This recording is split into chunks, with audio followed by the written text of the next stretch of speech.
Everyone, this is Michelle, and I am here with you today with a process video for my creative scrapbook using the March kit. And so the March kit is full of toddler time from 49 and Market. So I pulled out this picture of my daughter with Cosmo. This is, he's probably 5 months old here. If that, just a big old, I shouldn't say big, but just a pile of fluff. And I've scrapbooked this picture before, but I love it. I'm going to do it again. And so I pulled this paper. I did already put clear gesso on it. I'm not 100% sure that I'm going to do any mixed media on it, but just in case, I did that. And then I want to use one of the chipboard pieces, so I covered that with white gesso, and I used clear gesso on the paper. I pulled out a couple things. I think it's going to be something like this, and then with this I thought I would add some color to it to bring it closer to the blue in here rather than that kind of taupey, light taupey color that it is. So that's kind of the direction I'm going. I'm thinking about using this stencil in it somehow, some way, but I haven't figured that part out yet. So let's get to, oh, one more thing. The kit also has a lot of the black and white artwork. And so I did cover these with white gesso as well. Just in case I wanted to add a little bit of color to them. So we'll see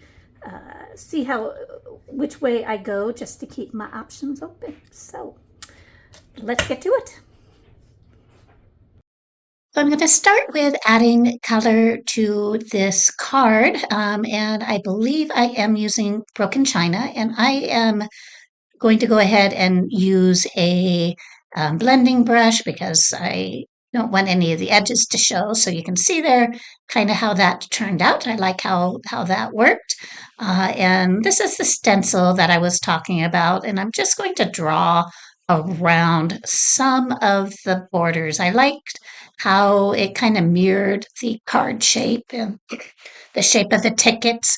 And so I have that down, at the end. A lot of that doesn't show, but it was kind of fun just kind of playing with it a little bit.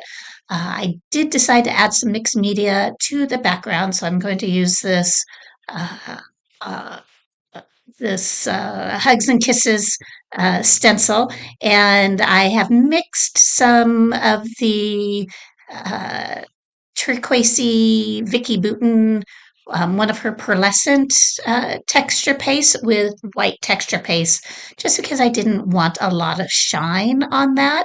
And then I'm taking some water and a paintbrush and just loosening it up so that the blue is a little bit more runny. This is a great thing to do too if your stencil work isn't as crisp as you like. Just take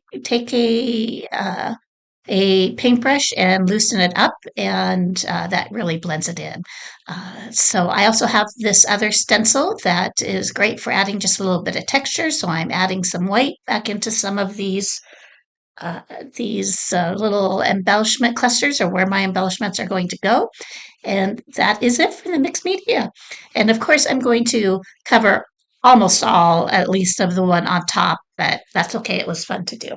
So now I'm going to work on what kind of layering I want to do around my photo. So I have the pink is from one of the patterned papers that I used in another layout.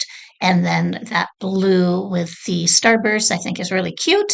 But for this, it is just going to have a little bit showing on that left edge and on the top and the bottom. Now, I want to be careful to make sure some of the letters show on that alphabet card.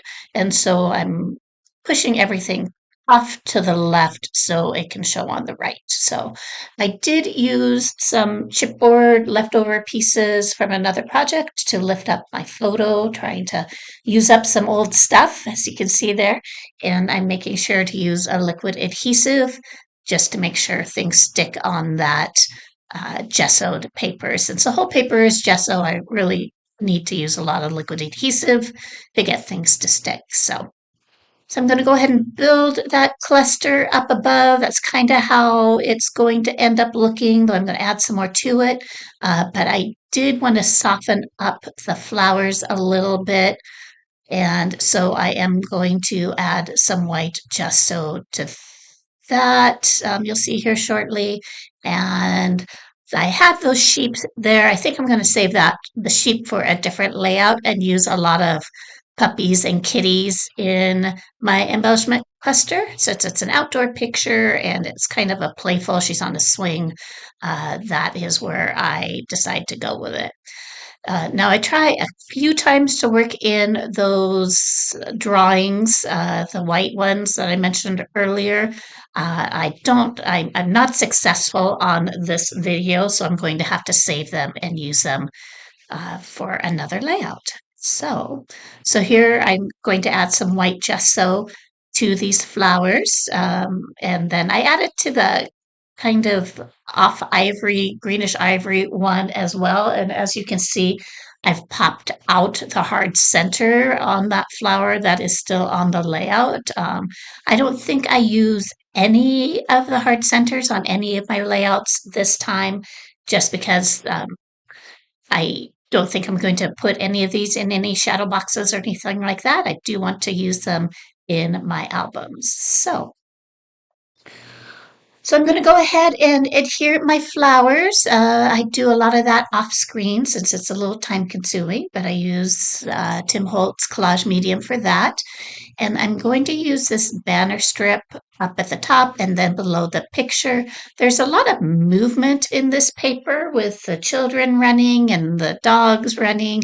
And so I want to go ahead and take advantage of that and use these strips to help take your eye across the paper.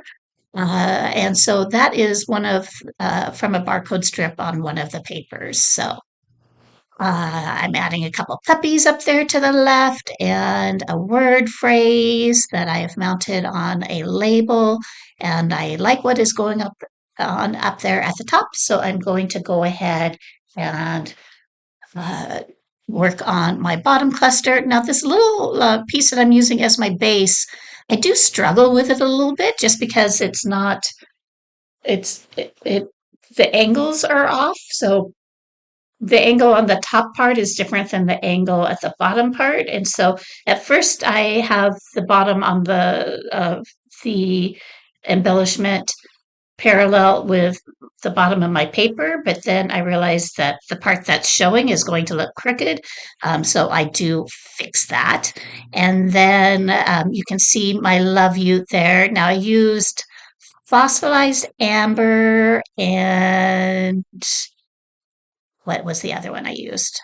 I'll look and I'll put it in the notes, but it's two different shades of the yellow because I wanted the Love You to be just a little bit darker than the flowers below it. I thought about using a different color, but I didn't trust my ability to not have it look a little too jarring. So yeah, so I'm adding some flowers down below as well, and just making sure everything is sticking down. And I'm going to go ahead and add in a few florals, a few tags, or tickets. I have some puppies down there. The puppies in this line are just so cute. If you're a dog lover, then this is a great collection to get because they're a lot of fun to play with. And let me see. I think that I'm moving right along. So that picture, like I had mentioned before, my daughter is like 6 in this, and so it was quite a while ago. I've been going through some of my old pictures and just picking out my favorites to scrap again in a different way. And so that's been fun to do. I have a book of greatest hits. And so I'm adding just a few embellishments off there to the left of the picture, with because I have the kids' legs kind of dangling under the picture, and so I thought if I added those kitties, and I'm going to add a couple more kitty kidlets over there, that it would kind of give it some dimension and look like you're looking across a playground. If that makes sense, I don't know how well I accomplished it, but I like it, so I'm going to take it as a win. I've added the one butterfly. I thought about adding another one, but this layout doesn't feel like it needs the uh, to be so balanced. It's a little bit asymmetrical, and so as long as the weight is okay, I don't feel like I need to duplicate a lot of the same pieces. So there's the kids looking across the playground, and I am getting close to being done, I think. I have already done some splatters. I did that off camera, I'm realizing now. So I did some white and some peacock feathers, and I am adding just a couple little gems to my flowers that I had removed the more protruding round elements from. And those are great for if you don't mind depth in your albums or if you're putting it into a shadow box, but it just didn't work for these layouts. So make it your own. Thank you for watching. Stay tuned for some close ups and like or subscribe. I'd appreciate it. Thank you.